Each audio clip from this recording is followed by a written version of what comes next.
မင်္ဂလာပါမိတ်ဆွေချမ်းသာကြွယ်ဝမှုဆိုတာကံတရားပေါ်မှာပဲမူတည်နေတာလားဒါမှမဟုတ်ပါရမီရှင်တွေမှာပဲရရှိနိုင်တဲ့အရာလား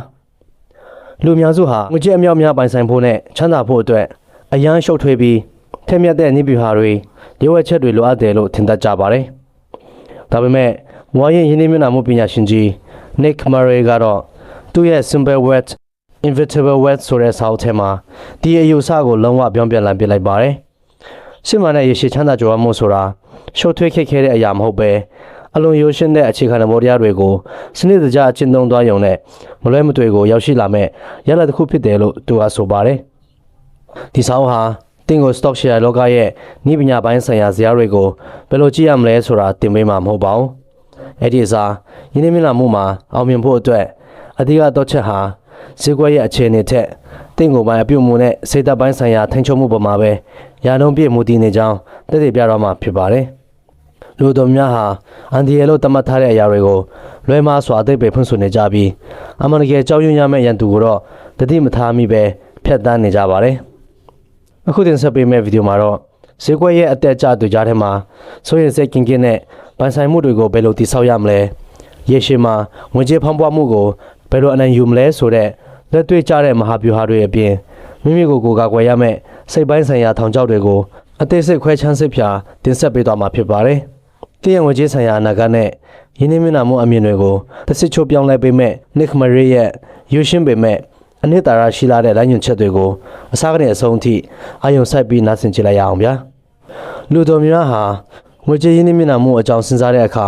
ဒါမှမဟုတ် stock share ဈေးကွက်ထဲကိုငွေထည့်ဖို့စိတ်ကူးတဲ့အခါ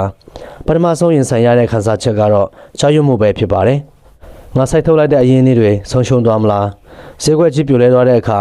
ငါငွေတွေပြာကျသွားမလားဆိုတဲ့ဆိုရင်စိတ်ဟာလူတိုင်းနှိပါမှာရှိတတ်ကြပါတယ်။ဒီညမှာစာရေးဆရာ Nick Murray ကလူအများစုရဲ့ငွေကြေးယူဆကိုအကြီးအကျယ်ပြောင်းလဲပြမဲ့ကြီးမားတဲ့ဝိယောဓိတစ်ခုကိုစတင်ချပြခဲ့ပါတယ်။အဲ့ဒါကတော့လူတွေဟာအန်ဒီယေဆိုတဲ့စကားလုံးရဲ့အတိတ်ပဲကိုလုံးဝလွဲမှားစွာအတိတ်ပဲဖွင့်ဆိုနေကြတယ်ဆိုတဲ့အချက်ပါပဲ။လူအများစုသတ်မှတ်ထားတဲ့အန်ဒီယေနဲ့တကယ်လက်တွေ့ကဘာမှာရှိနေတဲ့အန်ဒီယေအစ်စ်မှာဟာလုံးဝဆန့်ကျင်ဘက်ဖြစ်နေပါတယ်။လူတွေဟာမိမိတို့ရဲ့အဆုဆောင်ငွေတွေကိုဘဏ်ထဲမှာပဲပုံထားတာဒါမှမဟုတ်အစိုးရကအာမခံထားတဲ့ငွေတိုက်စာချုပ်တွေလိုမျိုးရေတိုမှာတန်ဖိုးမပြောင်းလဲတဲ့နေရာတွေမှာတင်ဆေးထားတာဟာအလုံးချုံဆုံးလို့ထင်တတ်ကြပါတယ်။မျက်စိနဲ့မြင်နေရတဲ့ကင်္ဂလန်းတွေကရော့မသွားတဲ့အတွက်ဒါကိုအန်ဒီယေကင်းတယ်လို့ယူဆကြတာပါ။တစ်ဖက်မှာတော့ stock share ဈေးကွက်ဟာနှစ်စဉ်နဲ့အမျှတက်လိုက်ကျလိုက်ဖြစ်နေတာကြောင့်အလွန်အန်ဒီယေများတဲ့နေရာလို့မြင်ကြပါတယ်။ဒါပေမဲ့ဒါဟာတကယ်အမှန်တရားမဟုတ်ပါဘူး။ Nick Murray ကရေရှည်ရင်းနှီးမြှုပ်နှံသူတယောက်အတွက်အကြီးမားဆုံးနဲ့ကြောက်စရာအကောင်းဆုံးအန်ဒီယေအစ်စ်မှာဟာ stock share ဈေးကွက်ရဲ့အသက်အကျမဟုတ်ပဲငွေကြေးဖောင်းပွားမှုသာဖြစ်တယ်လို့ပြပြတသားထောက်ပြထားပါတယ်။ငွေကြေးဖောင်းပွားမှုဆိုတ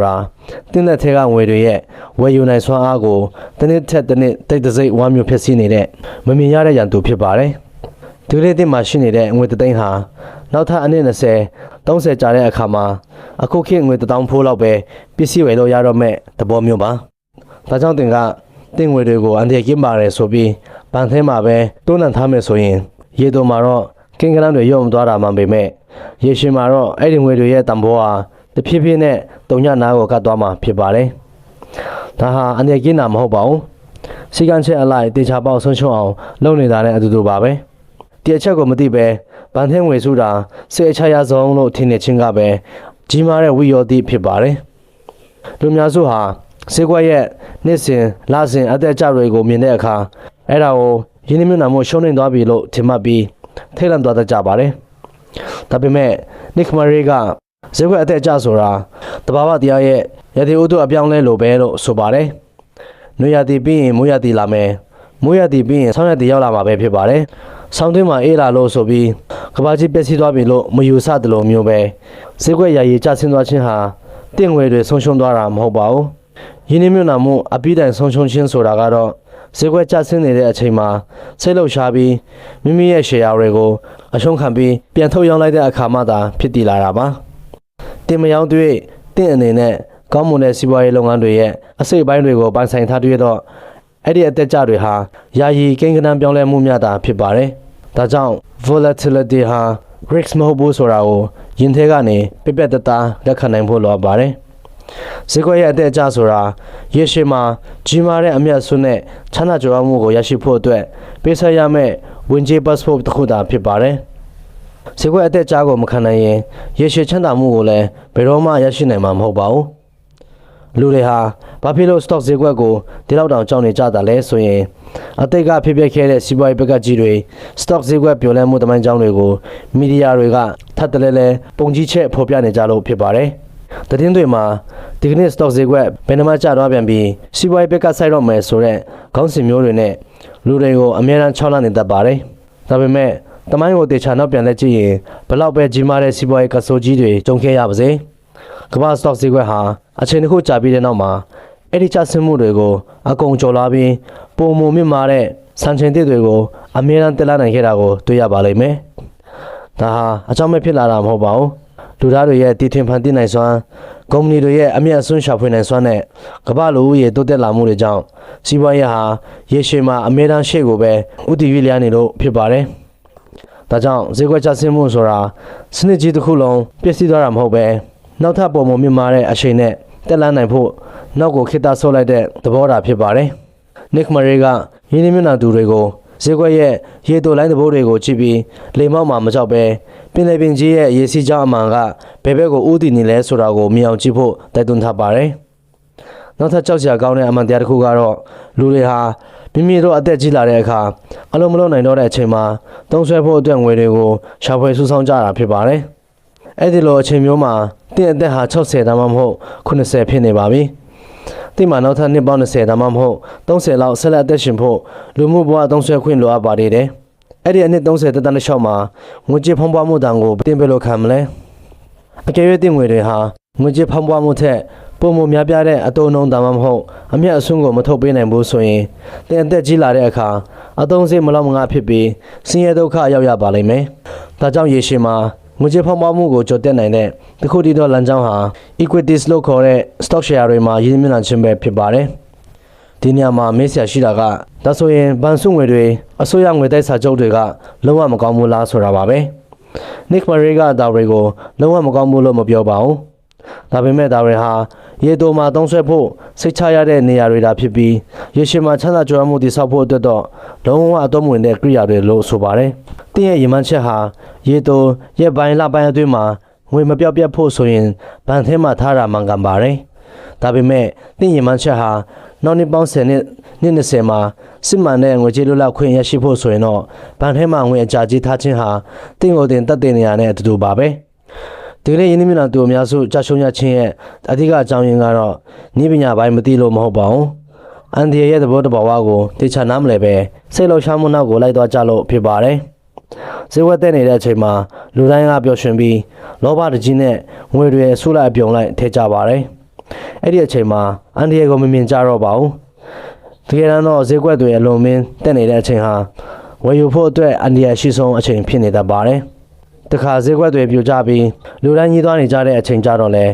ကြောက်စိတ်လွန်မိုးပြီးမိမိတို့မှာရှိတဲ့ share တွေကိုအရှုံးခံရောင်းပစ်ကြပါတယ်။တကယ်တော့ဈေးကွက်ကျနေတဲ့အချိန်ဟာအရေးအသွေးမြင့်ကုမ္ပဏီတွေကိုဈေးပို့နဲ့ဝယ်ယူခွင့်ရတဲ့အကောင်းဆုံးနဲ့အနေအကင်းဆုံးအချိန်ဖြစ်နေတတ်ပြန်ပါတယ်။ဒီလိုပြောင်းပြန်ဖြစ်နေတဲ့စိတ်ဓာတ်ဗေဒသဘောတရားကိုနားလည်ဖို့လိုအပ်ပါတယ်။ stock share ဈေးကွက်ရဲ့ယာယီအသက်ကြောက်တွေကိုအန်ဒီရဲ့လို့မမြင်ပဲအဲ့ဒါဟာရေရှည်ချမ်းသာဖို့အတွက်တဘောအတရားကပေးထားတဲ့စိန်ခေါ်မှုတက်တာဖြစ်ပါတယ်။အမှန်တကယ်ကြောက်ရွံ့ရမယ့်ရန်သူဟာတင်းငွေတွေရဲ့တန်ဖိုးကိုတိတ်တဆိတ်ဖြစ်စည်းနေတဲ့ငွေကြေးဖောင်းပွားမှုဖြစ်ပြီးအဲ့ဒီရန်သူကိုအနိုင်ယူဖို့ဆိုရင်ဈေးကွက်ရဲ့အသက်အကျလိုင်းတွေကိုရဲရဲဝံ့ဝံ့ရင်ဆိုင်ပြီးရေရှည်ပိုင်ရှင်အဖြစ်ရင်းနှီးမြှုပ်နှံထားနိုင်ရပါမယ်။ရေရှည်ရင်းနှီးမြှုပ်နှံမှုခီးလမ်းမှာမရိမ့်မရိုင်ပဲအောင်မြင်မှုစီရှောက်လန်းနိုင်ဖို့အတွက်ရင်းနှီးမြှုပ်နှံသူတိုင်းမိမိတို့ရဲ့အတဲ့နှလုံးထဲအထိကပေးတင်ပြီးလက်ခံထားရမယ့်အခြေခံအကျဆုံးနဲ့အရေးကြီးဆုံးလက်တွေ့ဘဝအမှန်တရားကြီးနှစ်ခုရှိပါတယ်။ဒီအမှန်တရားနှစ်ခုဟာဈေးကွက်ထဲမှာဘယ်လိုမုံတိုင်းတွေပဲတိုက်ခတ်လာပါစေ။တင့်ကိုလမ်းမပြောင်းအောင်ထိန်းချောင်းပေးမဲ့အလင်းပြမိပြတိုက်တွေဖြစ်ပါတယ်။ဆရာရဲ့ဆရာကဒီအချက်တွေကိုတမိုင်းကျောင်းဆိုင်ရာတက်တဲ့အထောက်ထားတွေလူသားတွေရဲ့တဘာဝတရားတွေနဲ့ပေါင်းစပ်ပြီးအလွန်ခိုင်မာစွာတင်ပြထားပါတယ်။ဈေးကွက်ရဲ့ရေတိုလောက်ခတ်မှုတွေကြောင့်စိတ်ဓာတ်မကျပဲရေရှည်မှာချမ်းသာကြွယ်ဝမှုမလွဲမသွေရရှိဖို့ဆိုရင်ဒီအမှန်တရားချင်းတစ်ခုကိုတန်တရားတစ်ချက်မှမရှိပဲယုံကြည်တဲ့ဝင်နေဖို့လိုအပ်ပါတယ်။ ပထမဆုံးကြီးမားလာတဲ့လက်တွေ့ဘဝအမှန်တရားကတော့ရေရှည်မှာလူသားတွေရဲ့စီးပွားရေးနဲ့ကမ္ဘာကုမ္ပဏီကြီးတွေဟာအမြဲတမ်းတိုးတက်ကြီးပွားနေမှာဖြစ်တယ်ဆိုတဲ့အချက်ပါပဲလူသားတွေရဲ့သမိုင်းကြောင်းတစ်လျှောက်လုံးကိုပြန်ကြည့်ရင်ကျွန်တော်တို့ဟာခေတ်အဆက်ဆက်ကပ်ရောဂါဆိုးတွေကမ္ဘာစစ်ကြီးတွေနိုင်ငံရေးမတည်ငြိမ်မှုတွေနဲ့ပြင်းထန်တဲ့စီးပွားရေးပကကြီးတွေကိုအချိန်ချင်းရင်ဆိုင်ခဲ့ကြရပါတယ်ဒါပေမဲ့အဲ့ဒီလိုအခြေအနေဆိုးတွေကြုံရတိုင်းမှာလူသားတွေရဲ့ရှင်သန်လိုစိတ်တည်ထွင်ဖန်တီးလိုစိတ်နဲ့ပုံမကောင်းမွန်တဲ့ဘဝတွေကိုတည်ဆောက်လိုတဲ့စိတ်ဆန္ဒတွေဟာဘယ်တော့မှပျောက်ကွယ်မသွားခဲ့ပါဘူးအခက်အခဲတွေရှိလာလေလူသားတွေဟာအဲ့ဒီအခက်အခဲတွေကိုကျော်လွှားနိုင်မဲ့နည်းပညာအသစ်တွေပုံမထိရောက်တဲ့စီးပွားရေးပုံစံတွေကိုပုံမစံတည်တည်ထွင်လာကြလေဖြစ်ပါတယ်စီးပွားရေးလုပ်ငန်းတွေရဲ့သဘောတဘာဝဟာအမြတ်အစွန်းရရှိအောင်ရှာဖွေဖို့နဲ့လူသားတွေရဲ့လိုအပ်ချက်တွေကိုဖြည့်ဆည်းပေးဖို့ဖွဲ့စည်းထားတာဖြစ်ပါတယ်ကမ္ဘာပေါ်မှာလူဦးရေတွေတိုးပွားလာနေသည့်လူတွေဟာအစားအသောက်အဝတ်အထည်ဆေးဝါးနည်းပညာနဲ့လူမှုရေးဆိုင်ရာဝန်ဆောင်မှုတွေကိုနေ့စဉ်နဲ့အမျှဆက်လက်သုံးစွဲနေကြရအောင်မှာဖြစ်ပါတယ်။ကုမ္ပဏီကြီးတွေဟာဈေးကွက်ထဲမှာရှင်သန်နိုင်ဖို့အတွက်ကုန်ကျစရိတ်တွေကိုလျှော့ချမယ်။အရေးအသွေးတွေကိုမြင့်တင်မယ်။ဈေးကွက်အသစ်တွေကိုရှာဖွေကြပါလိမ့်မယ်။ဆိုလိုတာကလူသားတွေရဲ့တည်ထွင်ဆန်းသစ်မှုအရှင်ဟုန်ဟာရပ်တန့်သွားမှာမဟုတ်တဲ့အတွက်ကြောင့်ကမ္ဘာစီးပွားရေးဟာလည်းရေရှည်မှာအမြဲတမ်းအပေါင်းလက္ခဏာဆောင်ပြီးရှေ့ကိုပဲတိုးတက်ဦးတည်နေမှာဖြစ်ပါတယ်။ဒီအချက်ကိုသိမြင်ခြင်းကယင်းနှိမ့်မြနာသူတွေအတွက်အခြေခံအကျဆုံးအဆောက်အုံအုံမြင့်ကြီးဖြစ်လာစေပါတယ်။ဒုတိယမြောက်ကြီးမားလာတဲ့လက်တွေ့ဘဝအမှန်တရားကတော့ဈေးကွက်ဟာအချိန်တိုအတွင်းမှာမရေရာမှုတွေချဆင်းမှုတွေအမြဲရှိနေမှာဖြစ်ပေမဲ့ရေရှည်မှာအမြဲတမ်းပြန်လည်မြင့်တက်ခြင်းကိုသာဥတည်တယ်ဆိုတဲ့အချက်ပဲဖြစ်ပါတယ်။ဒါဟာဈေးကွက်ရဲ့ညှင်းပယ်လို့မရတဲ့သဘာဝတရားဖြစ်ပါတယ်။ stock share ဈေးကွက်ဆိုတာမင်းဖြောင်းအတိုင်းအပေါ်ကိုပဲတန်းတက်သွားတဲ့နေရာမျိုးမဟုတ်ပါဘူး။အသက်ရှိရင်အကျရှိမယ်အကျရှိရင်အသက်ရှိမဲ့တန်တရားအတိုင်းလှည့်ပတ်နေတာဖြစ်ပါတယ်။ရေတိုရက်ပိုင်းလပိုင်းဒါမှမဟုတ်နှစ်ပိုင်းအတွင်းမှာနိုင်ငံရေးစီးပွားရေးသတင်းဆိုးတွေကြောင့်ဈေးကွက်ဟာရုတ်တရက်အကြီးအကျယ်ကျဆင်းသွားနိုင်ပါတယ်။လူအများစုဟာအဲ့ဒီလိုရေတိုကျဆင်းမှုတွေကိုမြင်တဲ့အခါကမ္ဘာကြီးပျက်စီးတော့မလို့ထိတ်လန့်တတ်ကြပါတယ်။ဒါပေမဲ့တမိုင်းတစ်လျှောက်စင်းစရာတွေအရစတော့ဈေးကွက်ကြီးပြိုလဲသွားတဲ့အချိန်တိုင်းမှာနောက်ပိုင်းနှစ်တွေကြာရင်ရခင်ကျဆင်းခဲ့တဲ့ဆန်ချင်ဟောင်းတွေကိုကျော်ဖြတ်ပြီးပုံမမြင့်မားတဲ့ဆန်ချင်တစ်တွေကိုအမြဲတမ်းပြန်လည်တည်ဆောက်နိုင်ခဲ့တာကိုတွေ့ရပါလိမ့်မယ်။ဈေးကွက်ကျဆင်းခြင်းဆိုတာယင်းနှိမ့်မြနာမှုလုပ်ငန်းစဉ်ရဲ့ယာယီအစိတ်ပိုင်းတစ်ခုတက်တာဖြစ်ပါတယ်။ Nick Murray ကအတာကိုနိုင်ရှင်ပြရမှာသင်ဟာတောင်တလုံးပေါ်ကိုကားမောင်းတက်နေတယ်လို့မြင်ကြည့်ပါ။တောင်ပေါ်ကိုတက်တဲ့လမ်းဟာတောက်လျှောက်အပေါ်ကိုပဲတန်းတက်သွားတာမျိုးမဟုတ်ပဲခါတလေမှာကွေ့ကောက်ပြီးအောက်ဘက်ကိုခိတပြန်ဆင်းရတဲ့လမ်းပိုင်းတွေရှိတတ်ပါတယ်။ဒါပေမဲ့ကားရဲ့ဥတီချက်အမှန်ကတော့တောင်ထိပ်ပေါ်ကိုရောက်ဖို့ပဲဖြစ်ပါတယ်။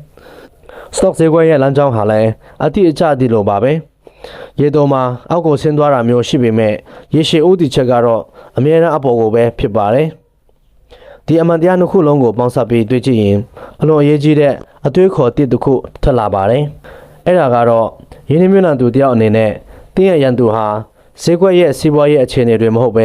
ဲထိတ်လန့်လွယ်တဲ့တင်းရဲ့စိတ်ခံစားချက်သာဖြစ်တယ်ဆိုတာပါပဲ။လူတွေဟာရေတိုမရေရာမှုတွေကိုပဲအာယုံဆိုင်ပြီးရေရှည်ရဲ့တေချာရေရာမှုကြီးကိုမျက်ကွယ်ပြုတတ်ကြပါတယ်။ကမ္ဘာစီးပွားရေးကြီးထွားလာမယ်ဆိုတဲ့ပထမအမှန်တရားနဲ့ဈေးကွက်ဟာရေရှည်မှာအမြဲတမ်းပြန်တက်လာမယ်ဆိုတဲ့ဒုတိယအမှန်တရားကိုတင်တာရင်ထဲကနေအပြည့်အဝယုံကြည်ထားနိုင်ရင်ဈေးကွက်တွေအကြီးအကျယ်ကျဆင်းနေတဲ့အချိန်မျိုးမှာတောင်သင်ဟာထိတ်လန့်တကြားနဲ့တင်းရဲ့အဖို့တန်ရှယ်ယာတွေကိုအရှုံးခံရောင်းပြမှာမဟုတ်တော့ပါဘူး။အဲ့ဒီအစားဒါဟာရေရှည်မှာပုံမမြင့်မားလာမဲ့တန်ဖိုးတွေအတွက်ခိတ္တနာနေချင်းတာဖြစ်တယ်လို့အေးအေးဆေးဆေးလက်ခံနိုင်လာမှာဖြစ်ပါတယ်။ဒါကြောင့်ယင်းနှိမ့်မြနာသူတို့အောင်မြင်ဖို့အတွက်အဓိကလိုအပ်တာဟာထက်မြက်လာတဲ့ဈေးကွက်ခန့်မှန်းချက်တွေမဟုတ်ပါဘူး။မပြောင်းလဲတဲ့ဒီလက်တွေ့အမှန်တရားချင်းတစ်ခုအပေါ်မှာထားရှိတဲ့ခိုင်မာတဲ့ယုံကြည်ချက်သာဖြစ်ပါတယ်။သတင်းမီဒီယာတွေကတင့်ကိုဘယ်လောက်ပဲခြောက်လန့်နေပါစေ။စီးပွားရေးစနစ်ကြီးတစ်ခုလုံးတုံ့ရဖြစ်သွားမှာမဟုတ်ကြောင်းနဲ့စနစ်ကြီးဟာသူ့အလိုလိုပြန်လည်ကုစားပြီးရှေ့ဆက်သွားနေမှာဖြစ်ကြောင်းကိုသိမြင်နားလည်ထားရပါမယ်။ဒီအမှန်တရားနှစ်ရပ်ကိုနားလည်သဘောပေါက်ခြင်းကတင့်ကိုအခြားသောတာမန်ရင်းနှီးမြှုပ်နှံသူတွေထက်အစပေါင်းများစွာတာလွန်တဲ့စိတ်ပိုင်းဆိုင်ရာကြံ့ခိုင်မှုကိုပေးစွမ်းနိုင်မှာဖြစ်ပါတယ်။ကမ္ဘာစီးပွားရေးဟာရေရှည်မှာအမြဲတမ်းတိုးတက်ကြီးပွားနေမှာဖြစ်ပြီး stock ဈေးကွက်ဟာလည်းရေတိုမှာဘယ်လိုပဲလောက်ခတ်ပါစေရေရှည်မှာအမြဲတမ်းပြန်လည်မြင့်တက်လာမှာဖြစ်ပါတယ်။ ငွေကြေးကြွယ်ဝချမ်းသာမှုကိုရရှိဖို့အတွက်အခြေခံအောင်မြစ်တွေနဲ့အန်ဒီရဲ့အသိပ္ပံအမှန်ကိုနားလည်ပြီးတဲ့နောက်မှာကျွန်တော်လက်တွေ့ရွေးချယ်ရမယ့်ရင်းနှီးမြှုပ်နှံမှုကိရိယာအကြောင်းကိုတေချာဆန်းစစ်ဖို့လိုအပ်လာပါပြီ။ကမ္ဘာပေါ်မှာရင်းနှီးမြှုပ်နှံစရာလမ်းကြောင်းတွေအများကြီးရှိပါတယ်။ရွှေဝယ်တာအင်ချာမြေဝယ်တာဗန်ထဲမှာအသေးစုထားတာဒါမှမဟုတ်အစိုးရရဲ့ငွေသက်စာချုပ်တွေကိုဝယ်ယူတာစသဖြင့်အမျိုးမျိုးရှိကြတဲ့အထက်ကမှဇာရေးဆရာနိကမရေက equities လို့ခေါ်တဲ့ stock share တွေကိုဘာကြောင့်အဓိကထားရွေးချယ်ရမလဲဆိုတဲ့မော်ဆာနဲ့ဆွမ်းအားတွေကိုတမိုင်းအချက်လက်တွေနဲ့တကွကွင်းချပြထားပါတယ်။တမိုင်းတစ်လျှောက်ဗန္ဒာရဲ့အချက်လက်တွေကိုပြန်ကြည့်ရင်ရေရှည်ကာလတွေမှာဘယ်လိုရင်းနှီးမြှုပ်နှံမှုကိရိယာကမှ stock share တွေလောက်မြင့်မားတဲ့အမြတ်အစွန်းနဲ့ငွေကြေးဆွမ်းအားကိုမထုတ်ပေးနိုင်ခဲ့ပါဘူး။ဒါဟာတိုက်ဆိုင်မှုမဟုတ်သလိုကံတရားကြောင့်လည်းမဟုတ်ပါဘူး။ stock share ရင်းနှီးမြှုပ်နှံမှုရဲ့နောက်ွယ်မှာအလွန်ခိုင်မာတဲ့စီးပွားရေးရန်တရားကြီးရှိနေလို့ဖြစ်ပါတယ်။လူအများစုဟာ stock share ဝယ်တယ်ဆိုတာကိုကွန်ပျူတာစခရင်ပေါ်ကတက်လိုက်ကြားလိုက်ဖြစ်နေတဲ့ကိန်းဂဏန်းလိုင်းတွေကိုလောင်းကစားလိုမျိုးအယောင်းဝယ်လုပ်နေကြတာလို့ထင်တတ်ကြပါတယ်။ဒါဟာလုံးဝမှားယွင်းတဲ့အမြင်ဖြစ်ပါတယ်။စာရေးဆရာက stock share ပိုင်ဆိုင်ခြင်းဆိုတာကမ္ဘာအောင်မြင်ဆုံးအထက်မြတ်ဆုံးစီးပွားရေးလုပ်ငန်းတွေရဲ့တကယ်ပိုင်ရှင်ဖြစ်လာခြင်းလို့အသိပဲဖွင့်ဆိုထားပါတယ်။ဒီညမှာချမ်းသာကြွယ်ဝမှုဖန်တီးခြင်းရဲ့အကြီးမားဆုံးလိုအပ်ချက်ထွက်လာပါတယ်။အဲ့ဒါကတော့သင်ဟာစီးပွားရေးလောကထဲမှာငွေချင်းကားသူအစ်စ်မှာပဲနေမလားဒါမှမဟုတ်လုပ်ငန်းပိုင်ရှင်အဆင့်ကိုတက်လမ်းမလားဆိုတဲ့ရွေးချယ်မှုပဲဖြစ်ပါတယ်။တင်ကဗန်ထဲမှာပဲငွေစုထားတယ်ဒါမှမဟုတ်အစိုးရနဲ့ကုမ္ပဏီတွေရဲ့အကျွေးစာချုပ်တွေပဲဝယ်ထားတယ်ဆိုရင်တင်ရဲ့အဆင့်အတန်းဟာငွေချင်းကားသူတက်တာဖြစ်ပါတယ်။ဗန်နဲ့လုပ်ငန်းရှင်တွေကတင်စီကငွေကိုယူသုံးပြီးတင်ကိုပုံသေးအသုံးနှုန်းအနေနဲ့ပဲပြန်ပေးပါလိမ့်မယ်။ဥပမာတင်ကိုအတိုး900%ပေးတယ်ဆိုပါစို့။ဒါပေမဲ့အဲ့ဒီလုပ်ငန်းရှင်တွေဟာတင်ငွေကိုအသုံးချပြီး15%, 20%ဒါမှမဟုတ်အဲ့ထက်မကအမျက်စွန်းတွေရအောင်ရှာဖွေသွားကြတာဖြစ်ပါတယ်။အဲ့ဒီလိုရှာဖွေလို့ရတဲ့ကြီးမားတဲ့အမျက်စွန်းတွေလုပ်ငန်းတိုးချဲ့မှုတွေရဲ့ရလဒ်ကိုတော့လုပ်ငန်းပိုင်ရှင်တွေကပဲအပြည့်အဝခံစားသွားကြတာဖြစ်ပါတယ်။ဒါကြောင့်ငွေချင်းကားသူတွေဟာဘယ်တော့မှမချမ်းသာနိုင်ပဲလုပ်ငန်းပိုင်ရှင်တွေဒါလည်းခေတ်အဆက်ဆက်ကြီးအကျယ်ချမ်းသာကြွယ်ဝသွားကြတာဖြစ်ပါတယ်။ stock share ဝယ်ယူခြင်းဟာတင့်ကိုကိုယ်တိုင်စီးပွားရေးလုပ်ငန်းကြီးတွေတွားမထောင်ရပဲကမ္ဘာအဆင့်မီကုမ္ပဏီကြီးတွေရဲ့အမြတ်အစွန်းတွေကိုပူးတွဲပိုင်ဆိုင်ခွင့်ရမဲ့ပိုင်ရှင်အဆင့်ကိုတိုက်ရိုက်ပို့ဆောင်ပေးလိုက်တာဖြစ်ပါတယ်။သင်ဟာ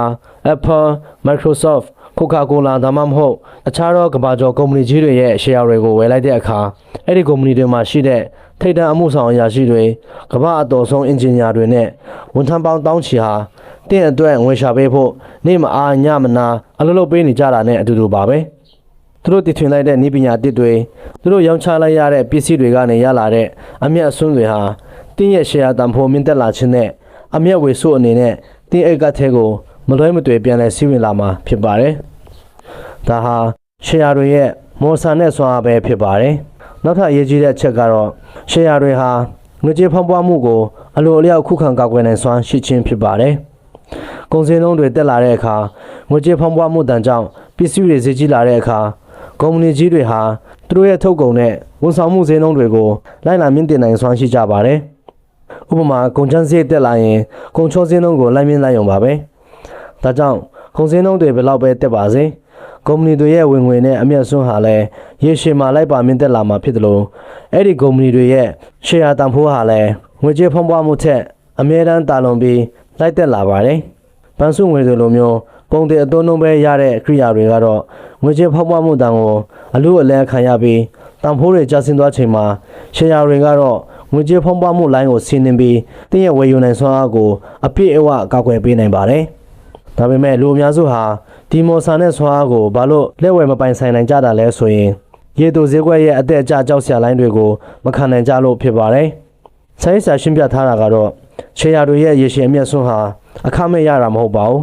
။အဲ့ဒီအမြတ်စွန်းကိုရဖို့အတွက်သင်ဟာစိတ်ပိုင်းဆိုင်ရာအဖို့အခပေးရပါတယ်။အဲ့ဒီအဖို့အခကတော့ဈေးကွက်ရဲ့မရေရာမှုတွေရာရည်ဈေးကျဆင်းမှုတွေကြုံရတဲ့အခါမိမိကိုယ်တိုင်ထိန်းချုပ်နိုင်စွမ်းရှိရမယ်ဆိုတဲ့အချက်ပါပဲ။လူတွေဟာဈေးကွက်ကျလို့မိမိရဲ့ stock တန်ဖိုးတွေခဏလျော့သွားတာကိုမြင်စီးပွားရေးလုပ်ငန်းကြီးတွေပျက်စီးသွားပြီအထင်နဲ့ထိတ်လန့်သွားကြပါတယ်။ဒါပေမဲ့တကယ်ပိုင်ရှင်စိတ်ဓာတ်ရှိတဲ့သူကတော့ store ဆိုင်ကြီးတစ်ခုမှာပစ္စည်းတွေအကြီးအကျယ်ချပေးနေတယ်လို့မျိုးမြင်တတ်ကြပါတယ်။ အရေးသွေးကောင်းတဲ့လုပ်ငန်းတွေကိုဈေးသက်တာနဲ့ပုံမဝယ်ယူစုဆောင်ခွင့်ရပြီလို့မှတ်ယူကြပါတယ်။ ရှယ်ယာတွေရဲ့တန်ဖိုးဟာအချိန်ကြာလာလေ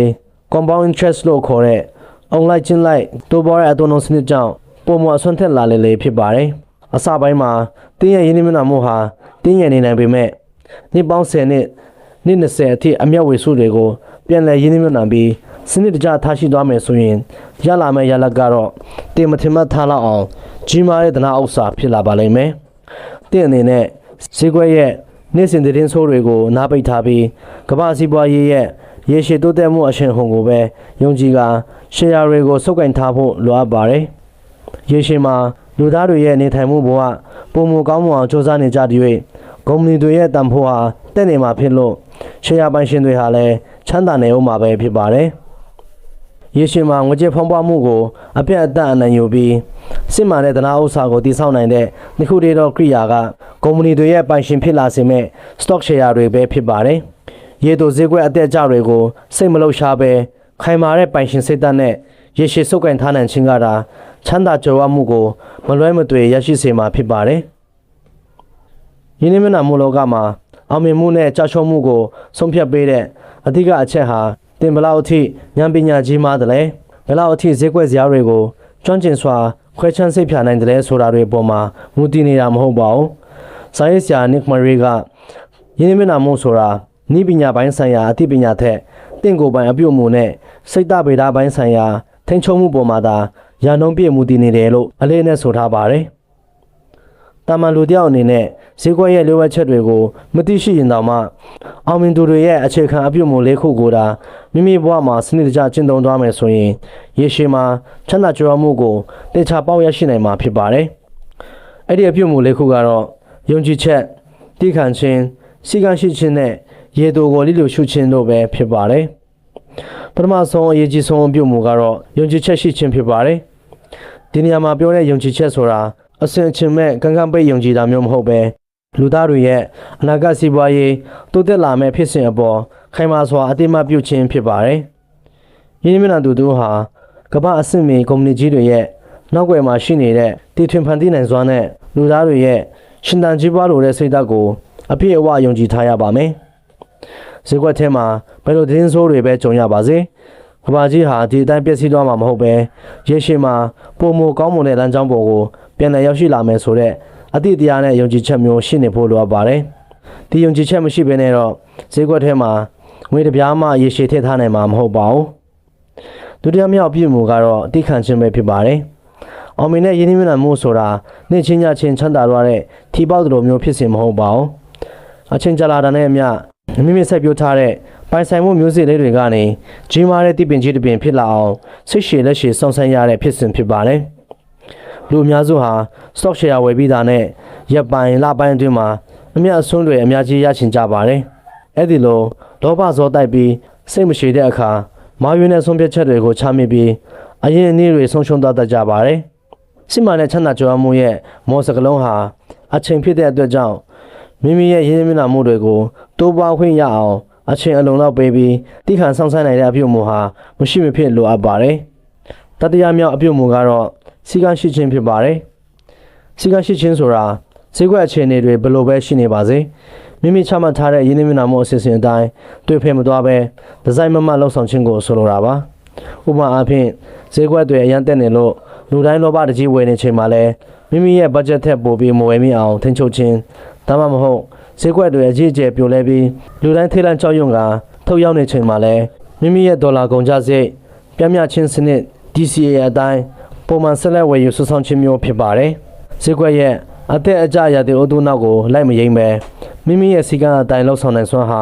တာမန်လူနဲ့အောင်မြင်သူကိုအဓိကခွဲခြားပေးတဲ့အချက်ဖြစ်ပါတယ်။နောက်ဆုံးအပြုအမူကတော့ရေတိုကိုလိလူရှုခြင်းဖြစ်ပါတယ်။ဒါဟာယနေ့ခေတ်သတင်းချက်လက်တွေချမ်ပယ်နေတဲ့လူမှုပတ်ဝန်းကျင်မှာအခက်အခဲဆုံးအပြုအမူတစ်ခုလည်းဖြစ်ပါတယ်။ stock ဈေးကွက်ရဲ့နေ့စဉ်ပြောင်းလဲနေတဲ့ကိန်းဂဏန်းတွေမီဒီယာတွေကထုတ်လွှင့်နေတဲ့ကဘာပြတ်တော့မလို့သတင်းကောင်းစင်တွေကိုလုံးဝစိတ်ဝင်စားပဲလိလူရှုထားနိုင်ရပါမယ်။ရေတိုလောက်ခမှုတွေဟာတင်းရဲ့ရေရှည်ပန်းတိုင်ကိုဘာမှမပြောင်းလဲနိုင်ပါဘူး။တင်းအနေနဲ့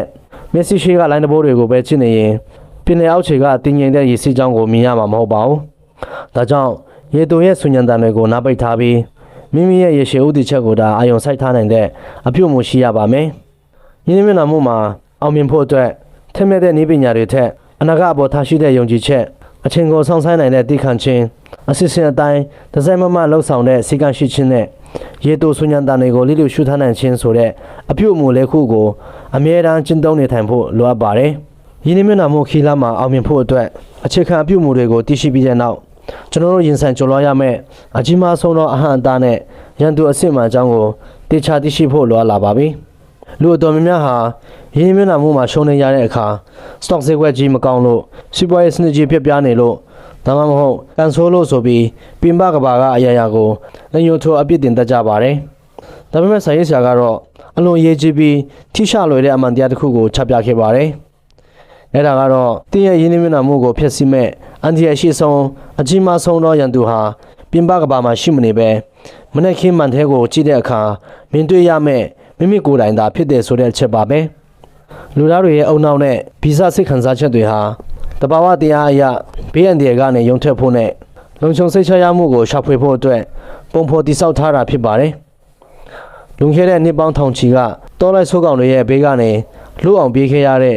ကာကွယ်ရေးဗီဇဟာယင်းနေ့ခေတ် stock share ဈေးကွက်ထဲကိုရောက်လာတဲ့အခါမှာတော့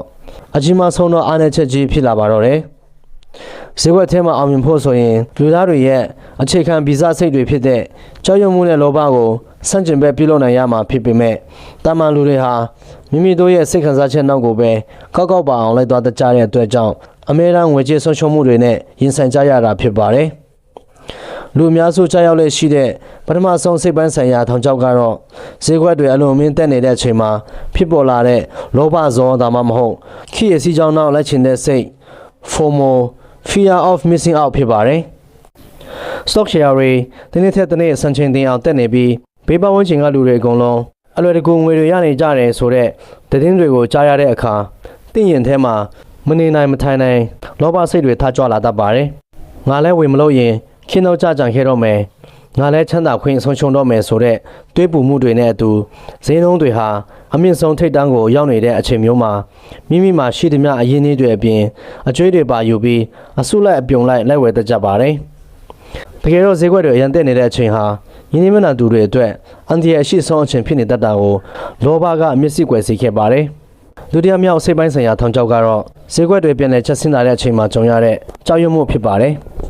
လောဘတကြီးနဲ့အမြင့်ဈေးမှာဝယ်ထားမိတဲ့ stock တွေဟာစီးပွားရေးသတင်းဆိုးတွေကြောင့်ဈေးနှုန်းတွေတဖြည်းဖြည်းပြုတ်ကျလာတဲ့အခါ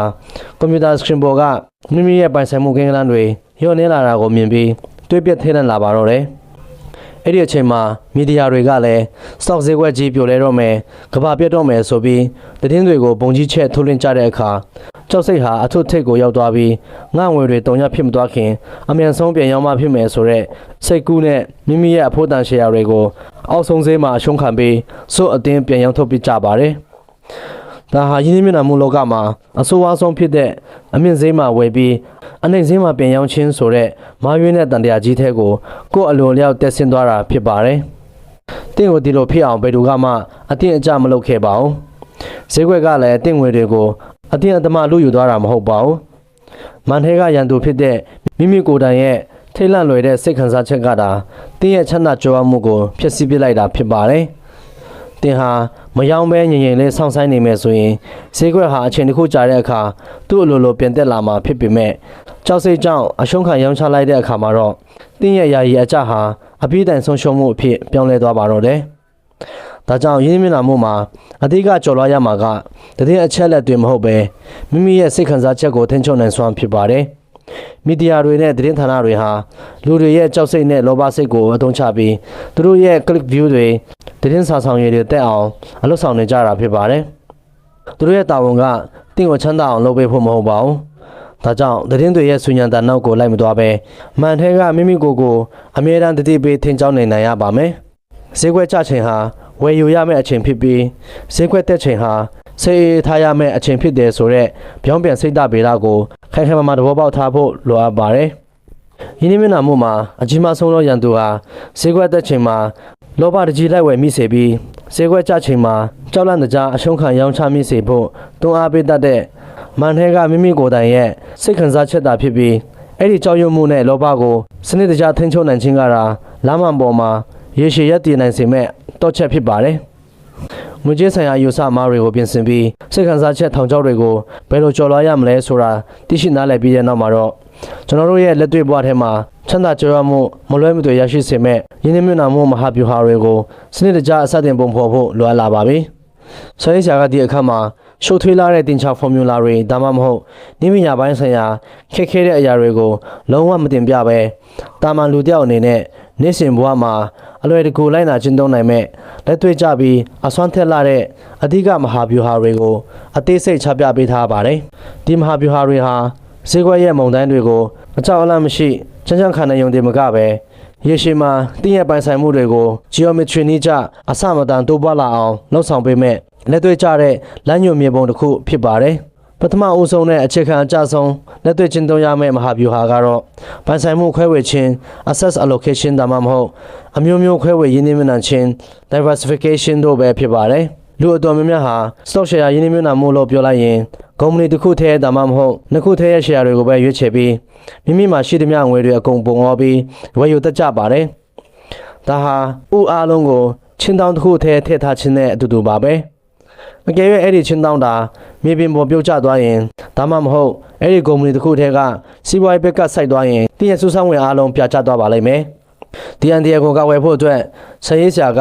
ကမ္ဘာထိပ်တန်းစီးပွားရေးလုပ်ငန်းပေါင်းရာနဲ့ချီထောင်နဲ့ချီရဲ့ share တွေကိုခွဲဝေပိုင်ဆိုင်ထားနိုင်မဲ့ mutual funds ဒါမှမဟုတ် index fund တွေကိုအသုံးချဖို့လမ်းညွှန်ထားပါတယ်။ index fund ဒါမှမဟုတ် mutual fund တွေကိုအသုံးပြုပြီးယင်းနှမြုံနှံတဲ့အခါသင်ဟာကုမ္ပဏီတစ်ခုထဲရဲ့ကံကြမ္မာပေါ်မှာပဲမူတည်နေတော့တာမဟုတ်ပါဘူး။အကယ်၍အဲ့ဒီထဲကကုမ္ပဏီအနေနဲ့ကြာရှုံးသွားခဲ့ရင်တော့မှကြန့်ရှိတဲ့အောင်မြင်နေတဲ့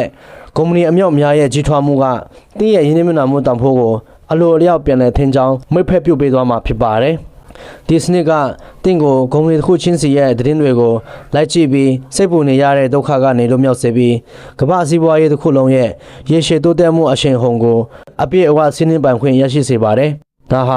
ရေရှည်ရင်းနှီးမြှုပ်နှံသူတွေအတွက်အယုံရှင်းဆုံးနဲ့စိတ်အချရဆုံးသောချမ်းသာကြွယ်ဝမှုတည်ဆောက်နည်းဖြစ်ပါတယ်။ဒုတိယမြောက်လက်တွေ့ကျတဲ့မဟာဗျူဟာကတော့ Dollar Cost Averaging DCA လို့ခေါ်တဲ့ဒေါ်လာကုန်ကျစရိတ်ပြမျှခြင်းစနစ်ကိုဒီဇိုင်းမှကျင့်သုံးခြင်းဖြစ်ပါတယ်။လူအများစုဟာဈေးကွက်ထဲကိုငွေဘယ်အချိန်မှထည့်ရမလဲ stock share တွေဘယ်အချိန်မှဈေးအပေါ်ဆုံးဖြစ်မလဲဆိုတာကိုအမြဲတမ်းအချိန်ကိုက်တွက်ချက်ဖို့ကြိုးစားတတ်ကြပါတယ်။ဒါပေမဲ့ကမ္ဘာပေါ်မှာဘယ်သူကမှဈေးကွက်ရဲ့အနှိမ့်ဆုံးနဲ့အမြင့်ဆုံးအချိန်ကိုအတိအကျကြိုတင်မခန့်မှန်းနိုင်ပါဘူး။ဒါကြောင့် Nick Murray ကဈေးကွက်အချိန်ကိုက်တွက်ချက်နေမဲ့အစားမိမိရဲ့ဝင်ငွေထဲကနေတတ်မှတ်ထားတဲ့ငွေပမာဏတစ်ခုကိုဈေးကွက်အခြေအနေဘယ်လိုပဲရှိနေပါစေလဆင်ဒါမှမဟုတ်ပုံမှန်အချိန်စရာတစ်ခုအတိုင်းမပြတ်မကွက်စက်သက်ရင်းနှီးမြှုပ်နှံသွားဖို့ဆိုထားပါတယ်။ DCA စနစ်ကိုကျင့်သုံးတဲ့အခါဈေးကွက်တွေတက်နေတဲ့အချိန်မှာတင့်ငွေကရှယ်ယာပမာဏအနေငယ်ပဲဝယ်ယူမိမှာဖြစ်ပြီးဈေးကွက်တွေကြီးကျယ်ပြိုလဲပြီးဈေးကျနေတဲ့အချိန်မျိုးမှာတော့တင့်ရဲ့သတ်မှတ်ထားတဲ့ငွေပမာဏကနေအဖိုးတန်ရှယ်ယာရည်အတွက်အမြောက်များကိုအလိုအလျောက်ဈေးပေါ်နဲ့ပုံမှန်ဝယ်ယူဆွဆောင်းမိသွားမှာဖြစ်ပါတယ်။ရလအနေနဲ့ရေရှည်ကာလအတွင်းမှာတင်းရဲ့ရှယ်ယာတစ်ခုချင်းစီအပေါ်ပေးချေခဲ့ရတဲ့ပြမြကုန်ကျစရိတ်ဟာအလွန်သက်သာပြီးမြတ်သားတဲ့အနေအထားကိုရောက်ရှိသွားမှာဖြစ်ပါတယ်။ဒီစနစ်ကအတင်းကိုဈေးကွက်အသက်အကျတွေအပေါ်စိုးရင်ထိလာမဲ့အစားဈေးကျချိန်ကိုပင် stock share တွေ promotion ပေးပြီးဈေးလျှော့ရောင်းနေတဲ့အခွင့်အရေးကောင်းအဖြစ်ပျော်ရွှင်စွာဆက်လက်ဝယ်ယူနိုင်မဲ့စိတ်ပိုင်းဆိုင်ရာစည်းကမ်းကိုအလိုအလျောက်မွေးမြူပေးသွားမှာဖြစ်ပါတယ်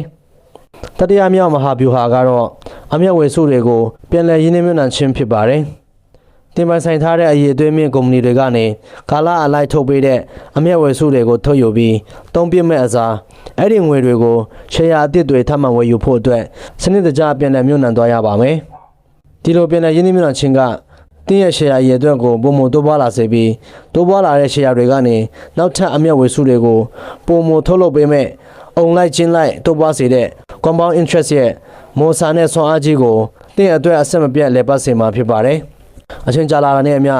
ပြန်လည်ရင်းနှီးမြှုပ်နှံထားတဲ့အမျက်ဝယ်စုတွေဟာတင်းရဲ့ကနအိုးအရင်အနည်းထက်ပင်ပုံမှန်ကြီးမားတဲ့ငွေကြေးအင်အားကိုဖန်တီးပေးတော့မှာဖြစ်ပါတယ်။ မလွဲမသွေချမ်းသာကြွယ်ဝမှုစီရောက်ရှိဖို့အတွက်ရှုပ်ထွေးတဲ့နည်းဗျူဟာတွေနောက်ကိုလိုက်မနေပဲ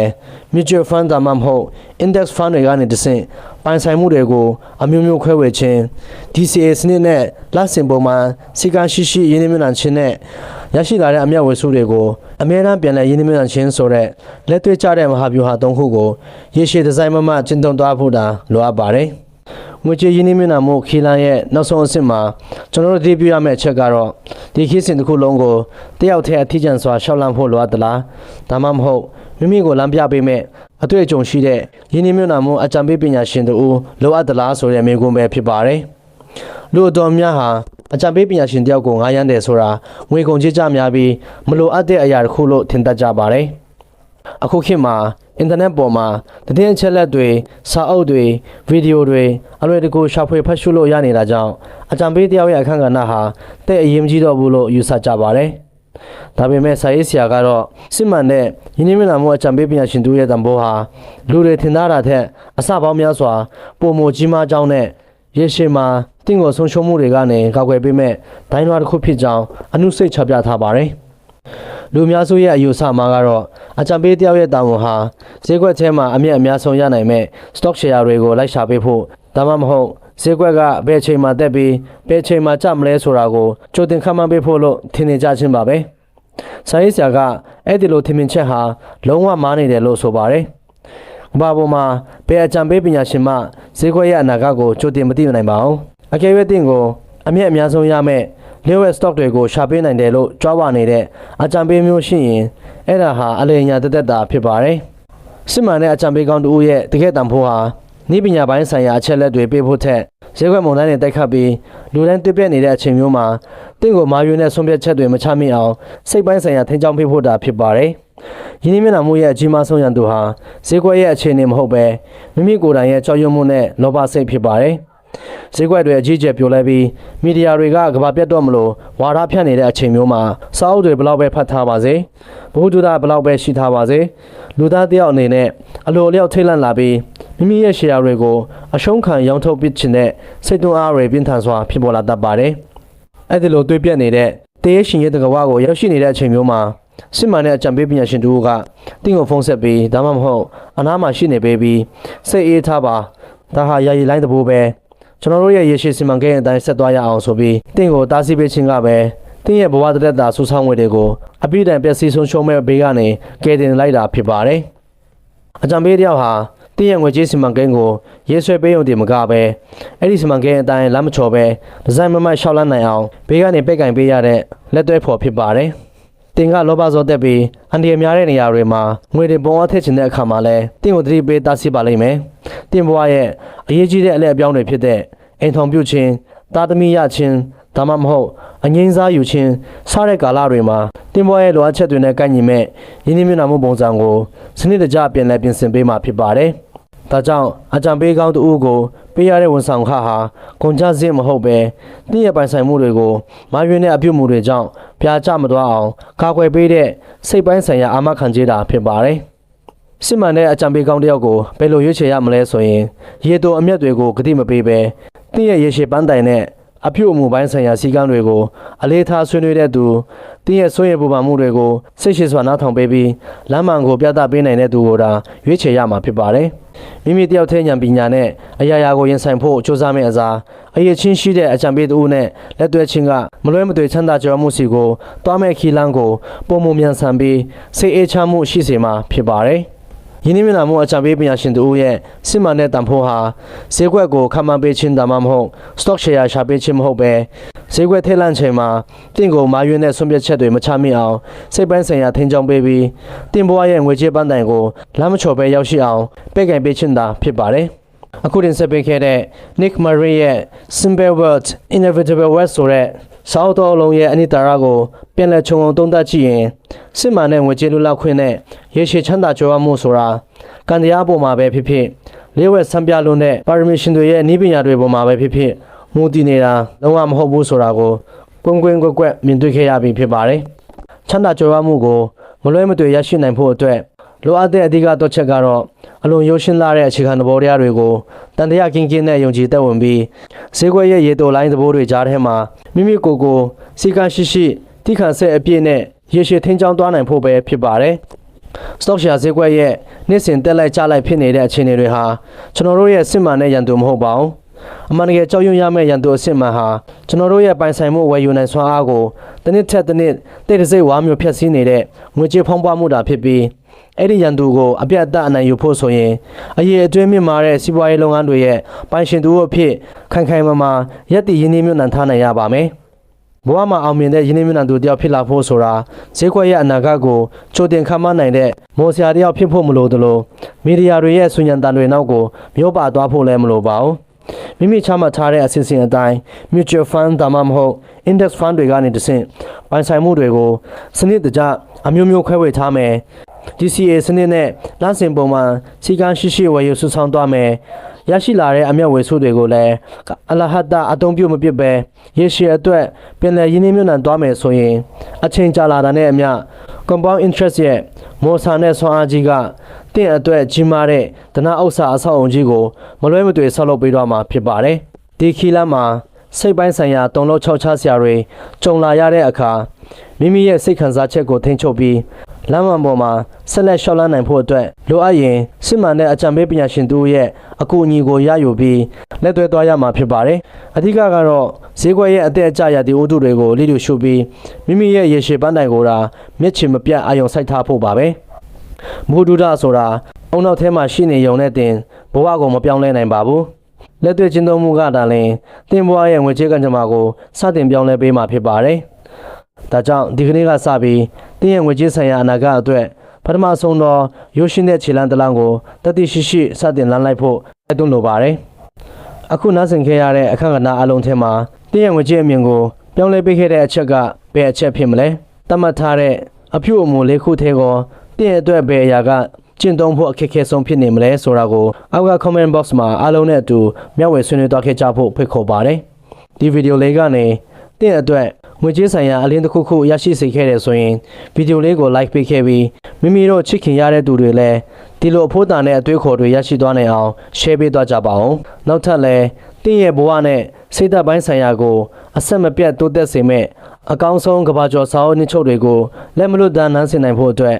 ကျွန်တော်ရဲ့ channel လေးကိုလည်း subscribe လုပ်ထားပြီးခေါင်းလောင်းလေးကိုနှိပ်ထားပေးဖို့မမေ့ပါနဲ့အောင်။အစားကနေအဆုံးထိအာယုံဆိုင်နှားဆင်ပေးခဲ့ကြတဲ့အတွက်အားလုံးကိုကျေးဇူးတင်ပါတယ်။အားလုံးပဲစိတ်အေးချမ်းမှုနဲ့အတူမလွဲမသွေကြွယ်ဝချမ်းသာတဲ့ဘဝပန်းတိုင်ကိုအမြန်ဆုံးဆုခုနိုင်ကြပါစေခင်ဗျာ။